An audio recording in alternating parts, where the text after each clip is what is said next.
প্রিয় নবম দশম শ্রেণীর শিক্ষার্থীরা, আসসালামু আলাইকুম। অঙ্কটি বোর্ড পরীক্ষায় আসে, এই জন্য মূলত আজকে অঙ্কটি করাবো। দেওয়া আছে দিয়ে আমরা শুরু করবো। তাহলে দেওয়া আছে কি দেওয়া আছে?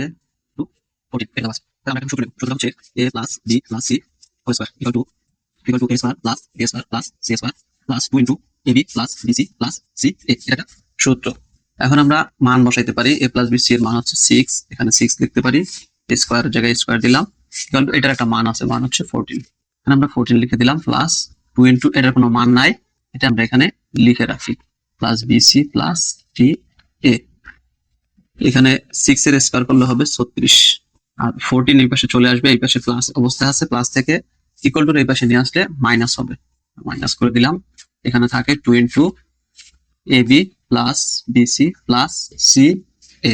তাহলে এখানে 36 থেকে 14 বিয়োগ করলে হবে 2, 22। আর এখানে 2 এটার সাথে গুণ অবস্থা আছে, গুণ অবস্থা থাকলে এই পাশে ভাগ হয়ে আসে, তাহলে ভাগ 2 equal to ab plus bc plus ca। তাহলে 22 কে 2 দিয়ে ভাগ করলে হবে 11। এটা আমরা সমান সমান পরেও লিখতে পারি, ab plus bc plus ca। এটা আগে নিয়ে আসলাম, আর এটা ভাগ করলে হবে 11। এখানে আমরা 11 লিখতে পারি। তাহলে a plus b plus c এর মান পাওয়া গেছে, কিন্তু আমাদের বলছে এটার আনসার কত।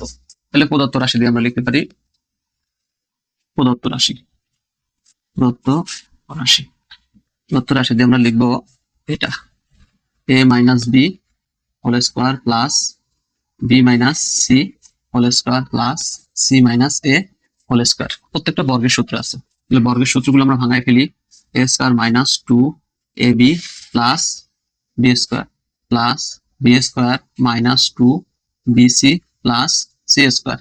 এরপরেটা আছে c square minus 2ca plus a square.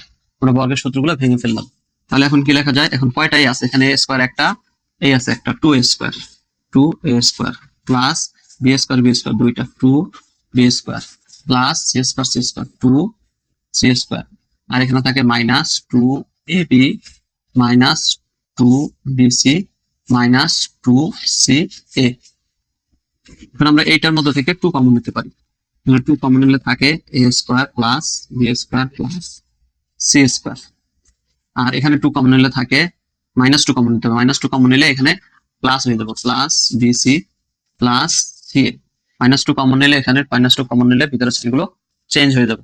তাহলে এখানে এটার একটা মান আছে, a square plus b square c square মান কত? 14 গুণ 14 মাইনাস 2। আর a plus b plus c এর মান আমরা বের করছি, এখানে a প্লাস b c এর মান হচ্ছে 11, এখানে 11 লিখতে পারি। তাহলে এখানে 14 দুগুণে 28 বিয়োগ, আর এখানে 11 দুগুণে 22। 28 আর এখানে 22 বিয়োগ করলে হবে এখানে 6, এটা आंसर।